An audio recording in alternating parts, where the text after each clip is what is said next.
Hi! கனவுகள் மெய்ப்படும் viewers எல்லாருக்கும் வணக்கம். எல்லாரும் எப்படி இருக்கீங்க? நல்லா இருக்கீங்களா? ஓகே. நல்லா இருக்கோம். சரி, இன்னைக்கு நீ எதை பத்தி பேச போற? புக்கை பத்தி பேச போறியா? இல்ல டெக்னாலஜி பத்தி பேச போறியா? இல்லாட்டி ஏதாச்சும் டெமோ காட்ட போறியா?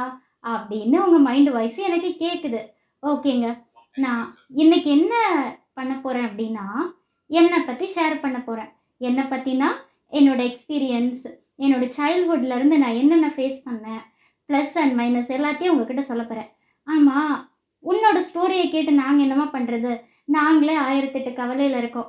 "என் சோக கதை கேளு தாய் குலமே" அப்படின்ற மாதிரி எங்களுக்கே 1008 ஸ்டோரி இருக்கும்போது, உன் ஸ்டோரியை கேட்டு நாங்க என்ன பண்ண போறோம்? அப்படின்னு தானே கேக்குறீங்க? அது அதுக்கும் ஒரு ரீசன் இருக்குங்க. என்ன அப்படின்னு பார்த்தீங்கன்னா, கேட்டுட்டு, ச்சே! நம்ம இப்படிலாம் இருந்திருக்கலாமோ? அதாவது சில பேர்த்த பார்த்து, சில விஷுவல் இம்பேர்ட பார்த்து இப்படிலாம் நீங்க கேட்டிருப்பீங்க, சொல்லியிருப்பீங்க. ச்சே! இப்படிலாம் சொல்லியிருக்கக்கூடாது. இப்படிலாம் ட்ரீட் பண்ணியிருக்கலாமோ? அப்படின்னு கூட உங்களுக்கு ஒரு ஐடியா கிடைக்கும். இல்ல ஃப்யூச்சர்ல கூட உங்களுக்கு ஒரு ஐடியா கிடைக்கலாம் இல்லையா? அதுக்காக தான். ஓகேவா? ஸோ அதுக்காக நீங்க மைண்ட் வைஸ்ல உனக்கு ஒரு மொபைலும், இந்த ரிங் லைட்டு, ட்ரைபாட்லாம் கிடைச்சா என்ன வேணா பேசலாம். அப்படிலாம் யாரும் தயவுசெய்து நினைச்சிராதீங்க. கண்டிப்பா உங்களுக்கு போர் அடிக்காம தான் நான் உங்களுக்கு சொல்லுவேன். ஓகேவா? ஆக்சுவலா பார்த்தீங்கன்னா, பை பர்த்லேருந்தே நான் விஷுவல் இம்பேர்ட் தான். ஸோ அதை எப்படி கண்டுபிடிச்சாங்க அப்படின்னா, இந்த குழந்தைங்களுக்கெல்லாம் லைட்டு காமிச்சா, இந்த விளக்கு, லைட்லாம் காமிச்சா பார்ப்பாங்க அது என்ன அப்படின்னு சொல்லிட்டு. ஆனா என்னோட ஐபால் வந்து அத பார்க்கல. சரியா ஃபோக்கஸ் பண்ணல. என்னோட ஐபால் வந்து ரொட்டேட் ஆயிட்டே இருக்கும். ஸோ அதனால வச்சு தான் கண்டுபிடிச்சிட்டாங்க. ஓகே, இந்த பொண்ணுக்கு ஏதோ ஒரு ப்ராப்ளம் இருக்கு. இந்த குழந்தைக்கு விஷன்ல மேபி ப்ராப்ளம் இருக்கலாம் அப்படின்னு சொல்லிட்டு என்ன பார்த்துட்டு இருந்தாங்க. ஸோ ஃபர்ஸ்ட்டு வந்து நானு ஸ்கூல்லாம் ஜாயின் பண்ணது ரொம்ப லேட்டா தான். ஏன்னா, அதுக்கு முன்னாடி பார்த்தீங்கன்னா, எந்த ஸ்கூல் படிக்கணும் அப்படின்ற ஐடியாலாம் எங்க வீட்ல யாருக்குமே கிளியரா தெரியல. ஏன்னா வந்து விஷுவல் இம்பேர்ட் அப்படின்னா, அது ஸ்பெஷல் ஸ்கூல் கொண்டு போய் ஜாயின் பண்ணோம் அப்படின்னு யாருக்கும் அப்போ தெரியல. ஸோ அதனால ஃபர்ஸ்ட்டு ஒரு எங்க ஊர்லயே இருக்க மேட்டூர்ல இருக்க ஒரு சின்ன ஸ்கூல்ல போனேன். அங்க பார்த்தீங்கன்னா, எனக்கு எல்கேஜி ஜாயின் பண்ணியிருந்தேன். அங்க எனக்கு சரியா எப்படி எல்லாத்தையும் கவனிக்கணும்னு தெரியல. சும்மா எல்லாம் ரைம்ஸ் பாடுனா நானும் பாடுவேன். அந்த மாரி கூட இருப்பேன். பாதி நாள் போவேன், பாதி நாள் போமாட்டேன். அப்படிதான் இருப்பேன். அடுத்து இன்னொரு ஒரு பிளைண்ட் ஸ்கூல் கண்டுபிடிச்சாங்க. அதில வந்து எனக்கு ஃபுட் எல்லாம் ஒத்து வரல. ப்ளஸ் ரொம்ப சின்ன பிள்ளையா இருக்கனால, எனக்கு நெறையா ஹேண்டில் பண்ண முடியலன்னு சொல்லிட்டு, அங்க ஒரு 1 மந்த் எல்கேஜி படிச்சேன். அங்கேயும் எனக்கு செட் ஆகல. அடுத்து திரும்பவும் சேலமே வந்துட்டு, திரும்ப இன்னொரு கவர்மெண்ட் ஸ்கூல்ல ஃபர்ஸ்ட் ஸ்டாண்டர்ட் ஜாயின் பண்ணேன். அங்கேயே அதாவது நம்ம பேசிக்கா எழுதுறதுக்கு, படிக்கிறதுக்குலாம் கத்துக்கணும். அந்த ஆப்பர்ச்சுனிட்டி எனக்கு சரியா அமையாததுனால, அப்பதான் எங்க மாமா கண்டுபிடிச்சு சொன்னாங்க. என்னன்னா, சென்னையில இந்த மாதிரி லிட்டில் ஃப்ளவர் கான்வென்ட் அப்படின்னு ஒரு ஸ்பெஷல் ஸ்கூல் இருக்கு. அங்க நீங்க ஜாயின் பண்ணி விட்டுறலாம் அப்படின்னு சொல்லி சொன்னாங்க. அப்போ எங்க வீட்ல எங்க ரிலேட்டிவ்ஸ் எல்லாரும் பாட்டி எல்லாருமே என்ன சொன்னாங்கன்னா, எதுக்கு அவ்வளோ தூரம் கொண்டு போய் விட்டுட்டு, பிள்ளை கஷ்டப்படுவா குழந்தை அப்படின்னு சொல்லி எல்லாரும் ஃபீல் பண்ணாங்க. ஆனா எங்க மாமா ரொம்ப ஸ்ட்ரிக்ட் இதுல. அப்படிலாம் இல்ல. இப்போ தனியா இருந்தாலும் பரவால்ல, நல்லா பார்த்துக்குவாங்க அப்படின்னு சொல்லி, அவங்க தான் எனக்கு இந்த ஸ்கூல் ரெக்கமெண்ட் பண்ணாங்க. ஸோ எப்பவுமே நன்றி மறப்பது நன்றென்று அப்படின்றதுனால, ஸோ நன்றி மறக்காம ஃபர்ஸ்ட் ஆஃப் ஆல் எங்க மாமாவுக்கு ஒரு தேங்க்ஸ் சொல்லணும்.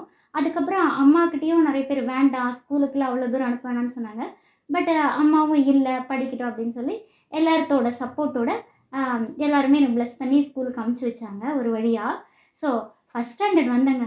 எப்பவுமே லேட்டா கிடைச்சாலும் லேட்டஸ்ட்டா கிடைக்கும்னு இருக்கும் இல்லையா? ஸோ அந்த மாரி தான் எனக்கு லிட்டில் ஃப்ளவர் கான்வென்ட் அப்படின்னு ஒரு ஸ்கூல் எனக்கு கோல்டன் ஆப்பர்ச்சுனிட்டியா கிடைச்சது. ஸோ அங்க ஃபர்ஸ்ட் ஸ்டாண்டர்ட் போனேன். இப்போ இவ்வளோ ஸ்ட்ரகிள் பண்ணேன்ல எழுத படிக்கிறதுக்கு. அங்க போனோனே பிரெயில் லெட்டர்ஸ் அது ஏற்கனவே ஒரு வீடியோல காமிச்சிருப்பேன். அது எல்லாமே வித்தின் 1 மந்த்ல அது மேக்ஸ் போடுறதா இருக்கட்டும், பிரெயில் லெட்டர்ஸ் கத்துக்கிறதா இருக்கட்டும், சென்ஸ் ட்ரெய்னிங் அது என்ன சென்ஸ் ட்ரெய்னிங் அப்படின்னா, அந்த வெஜிடபிள்ஸ் எல்லாம் அந்த பஸ், கார் அந்த சவுண்ட்ஸ ரெகக்னைஸ் பண்றது, நம்ம வெஜிடபிள்ஸ், ஃப்ரூட்ஸ் ஐடென்டிஃபை பண்றது எல்லாமே சொல்லிக் குடுத்தாங்க. ஸோ போய் ஜாயின் பண்ண 1 மந்த்லயே மிட் டெர்ம் எக்ஸாம் அதிலயே ஃபர்ஸ்ட் ரேங்க் கிடைச்சது. ஸோ இங்கெல்லாம் பார்த்தீங்கன்னா, ஃபர்ஸ்ட்டு படிக்கும்போதெல்லாம் 5 மார்க், 6 மார்க் அப்படி எடுத்துட்டு இருந்தேன். பட் அந்த ஸ்கூல்ல போனதுக்கப்புறமே டீச்சர்ஸ், ஃப்ரெண்ட்ஸ் எல்லாம் நல்லா கிடைச்சிட்டாங்க. ஸோ ஹாஸ்டல் போறோமே அவ்வளோ தூரம் அப்படின்லாம் இல்லாம, ஸோ நல்லா நல்லா ட்ரெய்னிங் குடுத்தாங்க எல்லா விஷயத்துலயுமே. ஸோ பார்த்தீங்கன்னா, இங்க வீட்லலாம் ஊட்டி தான் விடுவாங்க.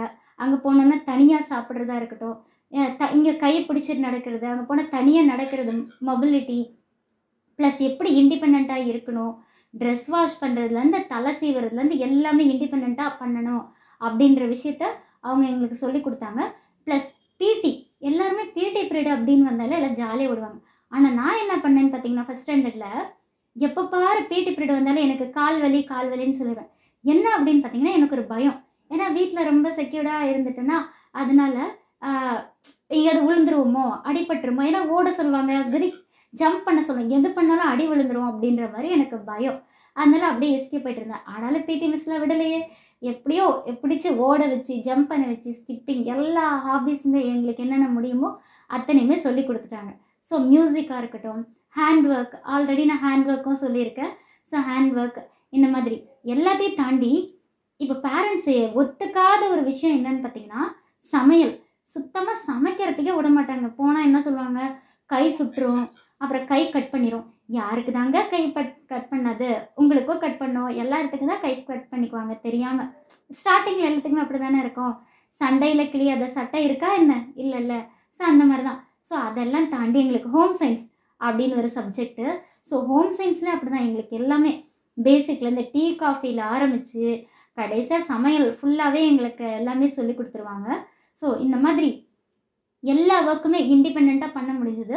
ப்ளஸ் இன்னொன்று பார்த்தீங்கன்னா, சிஸ்டர்ஸ் இப்போ என்ன சொல்லுவாங்கன்னா, பொதுவாக இந்த மாதிரி டிசேபிள் பீப்புள் எல்லாம் வந்து பார்த்திங்கன்னா, முக்கியமாக இந்த ஐ ப்ராப்ளம், விஷன் ப்ராப்ளம் இருந்தாலே ஒரு இடத்துல உட்காரணும் அப்படின்னு சொல்லிடுவாங்க. எங்கேயும் வெளியே கூப்பிட்டு போக மாட்டாங்க. அது அவங்கள தப்பு சொல்லி ஒன்றும் இல்லை. ஏன்னா மற்றவங்கள குறை சொல்ல முடியாது. ஒன்று என்ன சொல்லுவாங்க, கஷ்டப்படுத்தக்கூடாதுன்னு சொல்லுவாங்க. இன்னொன்று அவங்களுக்கு கைட் பண்ண தெரியாது, அதனால் வெளியே கூப்பிட்டு போக மாட்டாங்க. பட் எங்களுக்கு எல்லாமே ஆப்போசிட்டுங்க. நாங்கள் ஒரு புது பீப்புளை மீட் பண்ணுறதா இருக்கட்டும், ஒரு மூவி பார்க்குறதா இருக்கட்டும். ஸோ ஃபஸ்ட் ஸ்டாண்டர்ட்லாம் பார்த்தீங்கன்னா, ஃபஸ்ட்டு இந்தியன் மூவி அதுக்கு கூட்டிகிட்டு போனாங்க. ஸோ அதுதான் ஃபஸ்ட்டு மூவி எனக்கு எக்ஸ்பீரியன்ஸாக இருந்துச்சு. ஸோ அதுக்கப்புறம் பார்த்திங்கன்னா, ஒரு தேட்டருக்கு போகிறது, எம்ஜிஎம், இந்த நிறையா அம்யூஸ்மெண்ட் பார்க்ஸ்க்கெலாம் கூப்பிட்டு போயிட்டு நல்லா விளையாடுறது. அப்படி கீழே விழுந்தா கூட என்னென்னா ப்ராக்டிக்கலாக தான் இருக்கும். ஓகே, என்ன ஒரு ஸ்போர்ட்ஸ்னால் கீழே விழுவோம், அந்த மாதிரி ப்ராக்டிக்கலாக வந்தோம். ஸோ அதனால் +2 வரைக்குமே ஒரு ப்ராப்ளமே இல்லாமல் தான் இருந்தது. இன்னொரு விஷயம் பார்த்தீங்கன்னா, இப்போ நாங்கள் படித்து மார்க் வாங்கிட்டு வரும்போது என்னெல்லாம் என்ன கேட்டாங்கன்னா, எப்படிம்மா உனக்கு ஸ்க்ரைப் ஹெல்ப் பண்ணாங்களா அப்படின்னு கேட்டாங்க. இல்லவே இல்லைங்க, எங்களெல்லாம் நல்லா பெண்ட் எடுத்துருவாங்க. இப்போ ஆன்சர்லாம் பண்ணனா எங்கள் மேக்ஸ் மிஸ்லாம் சொல்லுவாங்க, அரே பாப்பா இன்னைக்கு சொல்லுதான் கேட்டுக்கோ, நீயா படித்து மேக்ஸ் போடுற வரைக்கும் உனக்கு வாழ்க்கையில் ரொம்ப கஷ்டம் அப்படிம்பாங்க. அதாவது என்னவே போட வைக்கிற வரைக்கும் அவங்க ஒரு சம் ஆன்சர் வர வரைக்கும் அவங்க விடவே மாட்டாங்க. ஸோ அந்த மாதிரி தான் நான் ஒவ்வொரு விஷயத்தையும் நானே பண்ணி தான் மார்க் வாங்கினது. ஸோ அந்தளவுக்கு வந்து எங்கள் ஸ்கூலில் ட்ரைனிங் கொடுத்துருக்காங்க. எனக்கு மட்டும் இல்லை, ஒவ்வொரு இண்டிவிஜுவலாகவும் கேர் பண்ணி ஸ்டூடெண்ட்டுக்கு. ஸோ எங்களோட ஸ்கூல் லைஃப் இப்படி தான் எனக்கு போச்சு. ஸோ இந்த சீரீஸில் என்னோடய ஸ்கூல் லைஃப் பற்றி சொல்லணும்னு தோணுச்சு, அதனால சொன்னேன். ஸோ அதுவும் இல்லாமல் வீட்லேயும் சரி ஸ்கூல்லேயும் சரி சப்போர்ட் கிடைக்கும்போது நம்ம கண்டிப்பாக மேலே வந்துடலாம். அப்படியும் நமக்கு வீட்டிலே அந்த ஆப்பர்ச்சுனிட்டி கிடைக்கலனா கூட ஸ்கூலில் அந்த ஆப்பர்ச்சுனிட்டி சில சமயம் நமக்கு கிடைச்சிருந்தது. ஸோ அது ரொம்ப யூஸ்ஃபுல்லாக இருந்தது. இப்போது அட் த எண்டில் நான் ஒரு விஷயம் சொல்லணும்னு விரும்புகிறேன். என்ன அப்படின்னு பார்த்தீங்கன்னா, இப்போ ரீசெண்டாக ஒரு பேங்க்குக்கு போகிறோம். பேங்க்குக்கு போனால் என்ன சொல்லுவாங்கன்னா, நான் ஃபார்ம் ஃபில்அப் பண்ண போகும்போது சொன்னாங்க, அதை அங்கே உட்கார வச்சுட்டு வாங்கலை, அதை எதுக்கு அங்கே நிற்க வைக்கிறீங்க அப்படின்னு கேட்குறாங்க. ஸோ என்ன விஷயம்னு பார்த்தீங்கன்னா, அவங்க ஒரு வேளை சிம்பத்தியில் கூட சொல்லியிருக்கலாம். ஆனால் அதுக்கு எங்களுக்கும் ஒரு நேம் இருக்குது. இப்போ நார்மலாக ஒரு மனுஷன் பார்த்தீங்கன்னா, போய் உட்காருமா அப்படி கூட சொல்லுவாங்க. ஆனால் இந்த மாதிரி டிசேபிள் பீப்புள், விஷுவல் இம்பேக்ட் பார்க்கும்போது நிறைய பீப்புள் அது ஏன்னு தெரியல, அது இது அப்படின்னு சொல்கிறாங்க. ஏன் அதுன்னு சொல்கிறாங்க, அதை அப்படி நிற்க சொல்லு அப்படின்னு சொல்கிறாங்க. இன்னொன்று நான் ரொம்ப ஷாக்கான விஷயம் எதுன்னு பார்த்தீங்கன்னா, ஒரு ஃபுட் ஃபெஸ்டிவல் நடந்தது. ஸோ ஃபுட் ஃபெஸ்டிவலுக்கு கூட்டிகிட்டு போகும்போது என்னென்னு பார்த்தீங்கன்னா, அதை அங்கே உட்கார வச்சுருங்க, எதுக்கு அதெல்லாம் கூட்டிகிட்டு நடந்துட்டுருக்கீங்கன்னு. ஆக்சுவலாக பார்த்தீங்கன்னா, ஏங்க ஒரு டான்ஸ் ப்ரோக்ராமுக்கு வர வேணாம்னு சொல்லியிருந்தா கூட ஓகேன்னு சொல்லியிருக்கலாம். ஃபுட் ஃபெஸ்டிவலுக்கு அதை அங்கே உட்கார வைன்னு சொல்கிறது வந்து எனக்கு என்னன்னு தெரியல. ஏன்னா நாங்கள் நல்லா சாப்பிடுவோங்க, நல்ல டேஸ்ட்டெல்லாம் பார்த்து சொல்லுவோம். ஸோ அப்படி இருக்கும்போது ஃபுட் ஃபெஸ்டிவலுக்கு அதை அங்கே உட்கார வை அப்படின்னு சொல்கிறதெல்லாம் கொஞ்சம் கஷ்டமான விஷயந்தான். என்ன அப்படின்னா, நீங்களாம் ஃப்ரெண்ட்ஸோட கை கோத்துட்டு ஜாலியாக போகிறீங்களா, அது மாதிரி இப்போ எங்களையும் கை பிடிச்சி கூட்டிகிட்டு போனால் அப்படியே நாங்களும் என்ஜாய் பண்ணிவிட்டு நல்லா இருப்போம். என்னோடய கருத்தும் அதுதான். ஏன்னா எனக்கு வந்து எக்ஸ்பீரியன்ஸ். ஏன்னா நான் ஃபுட் ஃபெஸ்டிவல் போகும்போது என்ன அப்படி தான் சொன்னாங்க, அதை அங்கே உட்கார வை. பேங்க்குக்கு போனப்போ அப்படி தான், அதை அங்கே உட்கார வை அப்படின்னாங்க. ஒரு மூவிக்கு போனப்போ அப்படி தான், இதை ஏன் இங்கெல்லாம் கூட்டிகிட்டு வரீங்க அப்படின்னு கேட்டாங்க. ஸோ இதெல்லாம் அந்த இடத்துல என்னால் சொல்ல முடியாது. அப்போல்லாம் எனக்கு ஆப்பர்ச்சுனிட்டி கிடைக்கல, இப்போ கிடைச்சது. இதை நான் பெஸ்ட்டாக யூஸ் பண்ணிக்கிறேன். எனக்கு மட்டும் இல்லைங்க, எந்த விஷயம் விஷுவல் இம்பேர்ட்னா அவங்க நல்லா நடக்க முடியும், 4 இடத்துக்கு கூட்டிகிட்டு போனால் தான் ப்ராக்டிக்கலாக அந்த நாலேஜ்லாம் வரும். ஸோ அவங்களுக்கும் அந்த பயம் போகும். இப்படியே உட்கார வச்சுட்டு இருந்தேன், நாங்களே பண்ணி விடுறோம், நாங்களே எல்லாம் பண்ணுறோம் அப்படின்னா அந்த பயம் போகாது. இன்னொன்று, நம்ம அது இது அப்படின்றது யாரை யூஸ் பண்ணுவோம்னு பார்த்தீங்கன்னா, நீங்கள் தமிழில் உயர்திணை அஃறிணைன்னு படிச்சுட்டு இருப்பீங்க. இலக்கணம்லாம் சொல்லுங்க. உயர்திணைனா உயிருள்ள பொருளில் நம்ம உயர்திணைன்னு சொல்லுவோம். அவங்களெல்லாம் வாங்க போங்கன்னு தானே சொல்லுவோம். அவள் இவள் அவன் இவன் அப்படி தான் சொல்லுவோம். எந்த உயிருள்ள மனுஷனையுமே நம்ம அது இதுன்னு சொல்ல மாட்டோம். இப்போலாம் பார்த்தீங்கன்னா அனிமல்ஸையே கூட நிறைய பேர் பெட்ஸ் எல்லாம் கூட வாங்க போங்கன்னு தான் சொல்கிறோம்.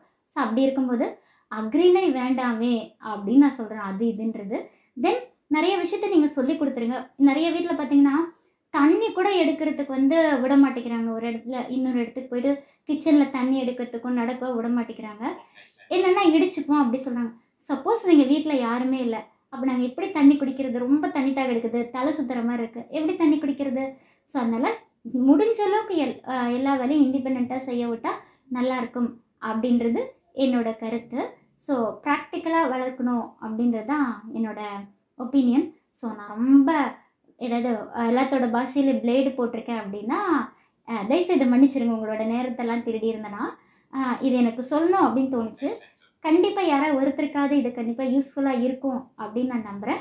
அடுத்தடுத்த சீரீஸில் இன்னும் காலேஜு நான் ஜாபுக்கெல்லாம் போயிட்டு அங்கே ஃபேஸ் பண்ண டிஃபிகல்ட்டிஸ்லாம் இன்னும் இதை விடவே அதிகமாக இருக்கும், சேலஞ்சஸ். ஸோ அதெல்லாம் உங்ககிட்ட ஷேர் பண்ணும்போது உங்களுக்கும் ஒரு அவேர்னஸ் கிடைக்கும் அப்படின்னு நான் நம்புகிறேன். ஸோ கண்டிப்பாக இந்த வீடியோ உங்களுக்கு பிடிச்சிருக்கும் அப்படின்னு நினைக்கிறேன். மறக்காமல் லைக் பண்ணுங்கள், கமெண்ட் பண்ணுங்கள், ஷேர் பண்ணுங்கள் and notification icon bell click பண்ணிக்கோங்க. அப்போ தான் நான் போடுற ஒவ்வொரு வீடியோவும் உங்களுக்கு நோட்டிஃபிகேஷனாக வந்து சேரும்.